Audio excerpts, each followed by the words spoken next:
First tier, the sentinel, the boss of the entire operation, requires constant vigilance. That role falls to you.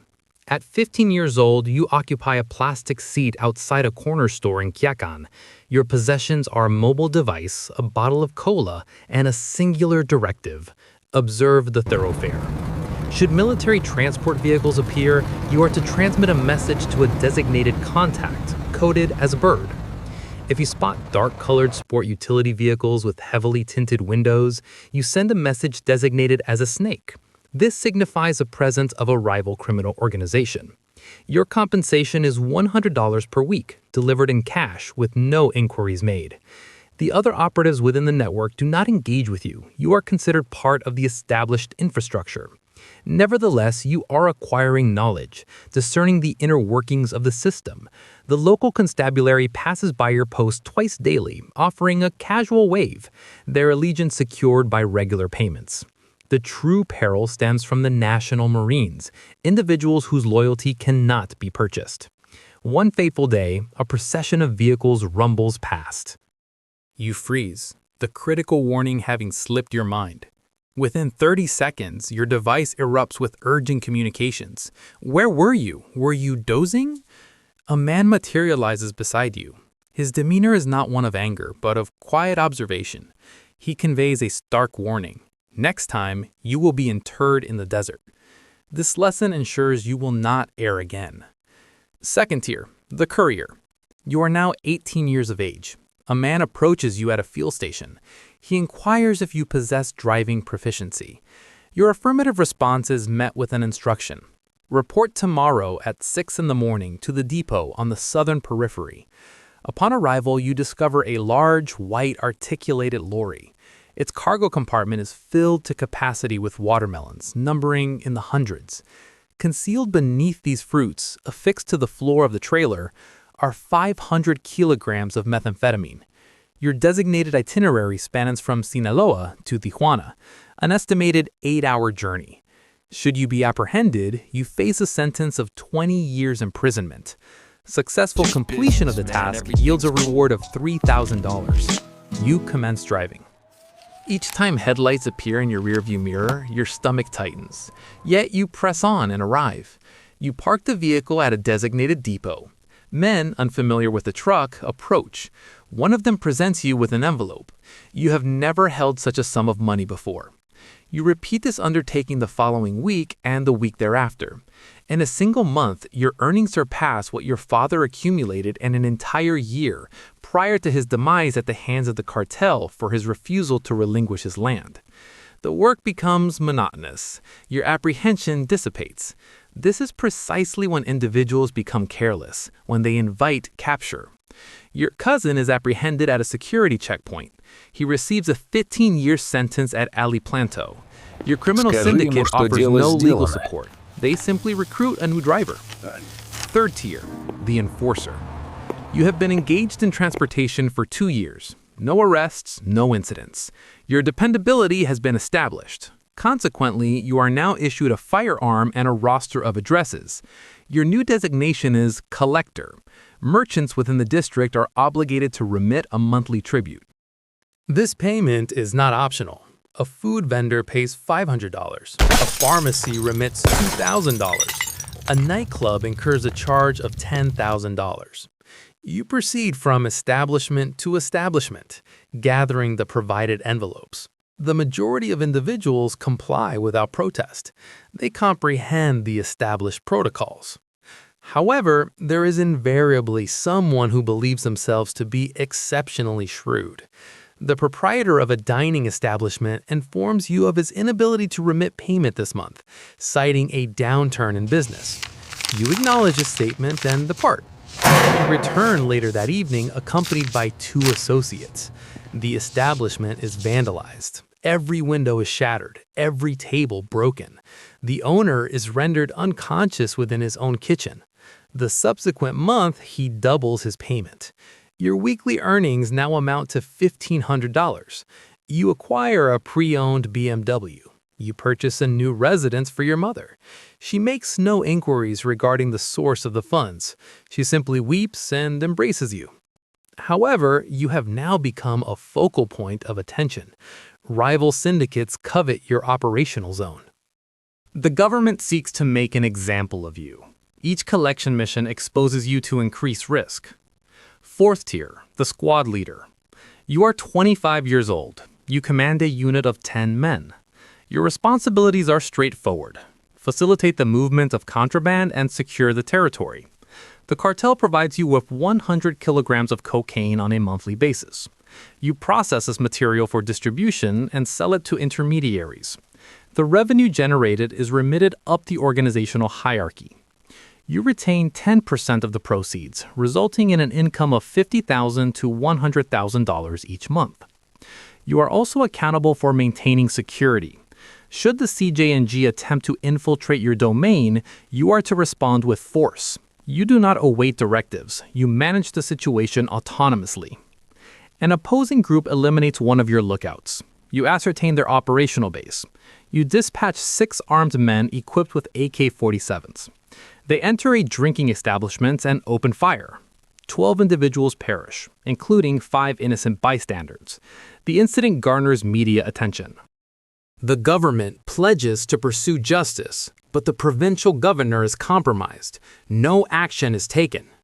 You are experiencing a prosperous existence. You possess a residence with a swimming pool. You have a romantic partner who believes you operate a construction enterprise. You command respect, yet you are also perpetually managing disorder. Your subordinates are young and prone to impulsive actions. They consume the very substances they are tasked with distributing. They instigate altercations, drawing unwanted scrutiny. You are compelled to discipline them. At times, this involves physical punishment. At other times, it necessitates their execution. Furthermore, the pressure from your superiors is unremitting. The regional commander demands increased revenue. Always more. Failure to comply results in your removal, a permanent severance. Fifth tier, the regional operative. You now oversee an entire city, perhaps Reusa or Nuevo. 5 squad leaders report directly to you. You are responsible for managing supply chains, distribution networks, and maintaining order through violence. Your strategic meetings occur in safe houses that are relocated weekly. You arrive in armored sport utility vehicles, accompanied by security personnel. You carry a gold-plated pistol that you have never actually discharged. Your primary function is strategic planning. The district commander desires expansion into an adjacent municipal area. You devise the operational strategy. You identify vulnerabilities within the Warville cartel's controlled territories. You bribe local law enforcement to ensure their non-interference. You orchestrate the coordinated assault. 30 of your operatives infiltrate the town at 3 in the morning. They eliminate the rival squad leader and his contingent. The executed are displayed by hanging them from a bridge, accompanied by a declaration. This territory belongs to Sinaloa. You also manage the financial aspects. Millions of dollars flow through your hands monthly. Direct banking deposits are impossible. You engage in money laundering. You acquire restaurants, car washes, and construction firms, legitimate businesses that serve as a facade for illicit profits. Your monthly income approaches $200,000. You possess properties across 3 states. You have a wife and children who reside separately from your professional life. You inform them you are engaged in international trade. They do not probe for details. However, the noose is tightening. The Drug Enforcement Administration has placed your communications under surveillance, a fact you are privy to through your legal counsel. Consequently, communication occurs via coded messages and in-person meetings. You employ specialized parlance. You are simultaneously engaged in a conflict on 2 fronts. The government seeks your apprehension, rival cartels desire your demise, and ambitious individuals within your own organization aspire to your position. You sleep a mere 4 hours per night. Complete trust is a luxury you cannot afford, not even towards your own brother. 6th tier, the district commander. You direct the affairs of an entire state. Every drug shipment, every homicide, every illicit transaction is processed through your office. 500 individuals operate under your command. You generate $20 million per month for the cartel. However, you maintain an anonymous existence. The public is unaware of your appearance. You participate in no interviews, appear in no photographs. You reside within a fortified compound nestled in the mountains, protected by 20-foot walls, armed sentinels, and attack dogs. Your expertise lies in political maneuvering. You negotiate with other criminal organizations to avert needless confrontations. You engage with governors and military commanders. Your approach is not one of intimidation, but of presenting advantageous propositions. A briefcase containing $2 million, a share of projected profits, a stake in the enterprise. Most accept these offers. Those who decline face exposure, their careers systematically dismantled through the dissemination of compromising information, such as photographs with illicit partners or evidence of malfeasance. Should they persist in their refusal, they vanish. You function as a chief executive, orchestrating logistics on an immense scale. Cocaine from Colombia, precursor chemicals from China, cannabis from the mountainous regions, opium from poppy fields. You coordinate shipments across continents, overseeing clandestine tunnels beneath the border, managing submersible craft, and deploying unmanned aerial vehicles. Your personal earnings reach $1 million per month, though financial gain has become a mere abstract metric. You possess all conceivable material possessions, yet lack genuine necessities. You are unable to attend your daughter's graduation ceremony as it presents an unacceptable security risk. You cannot visit your mother's grave as it might be a target for snipers. You exist within a gilded cage, your mind consumed by escalating suspicion. Your head of security may be collaborating with the DEA. Your accountant might be diverting funds. Your most trusted lieutenant could be orchestrating a coup. You order the execution of 2 of your men based solely on unsubstantiated suspicion. Prudence dictates a precautionary approach. 7th tier, the cartel leader. You are the architect of this entity, perhaps inheriting it from a paternal or fraternal predecessor, or having violently ascended to power. Regardless, you are now at the apex of command. Your organization facilitates the annual movement of 100 tons of cocaine. You maintain operational cells in 15 countries. You have politicians in 6 states under your sway. Your net worth is estimated at $3 billion, yet your name is universally recognized on wanted lists. The United States has placed a $10 million bounty on your head. The Mexican government deploys specialized military units in pursuit of you. You relocate between secure locations every 3 days. Communication is conducted via encrypted messages that are automatically purged after reading. You have undergone cosmetic surgery on 2 occasions. Your own offspring no longer recognize you.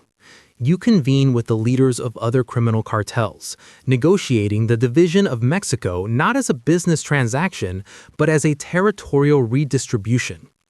You secure Sinaloa and Sonora, while they are allocated Tlaxcala and Veracruz. All parties profit and survive, yet such arrangements are inherently transient. Greed invariably surfaces, precipitating conflict. Hundreds perish, and entire towns transform into arenas of combat. You are incapable of disengaging.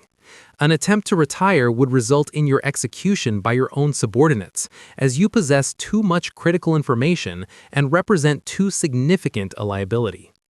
You are the most formidable criminal in the Western Hemisphere, and simultaneously the most intensely pursued individual on the planet. 8th tier, maximum security. You have been apprehended. The circumstances may have involved a forceful raid or a clandestine betrayal.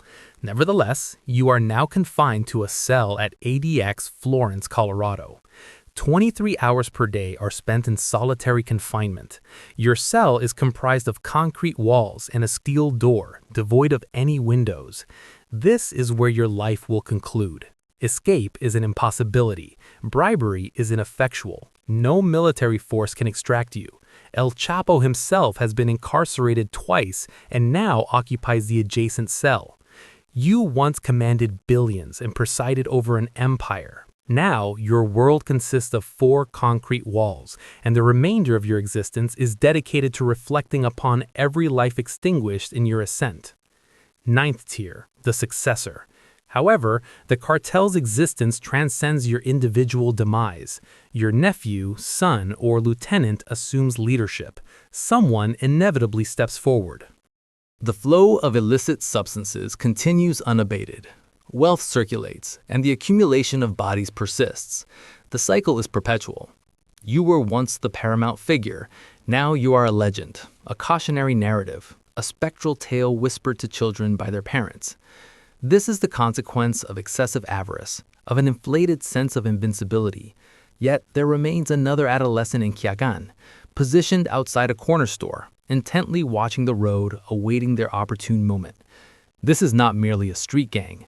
It is a cartel, a business enterprise, a billion-dollar empire constructed upon a foundation of bloodshed and corruption, and it continues its operations.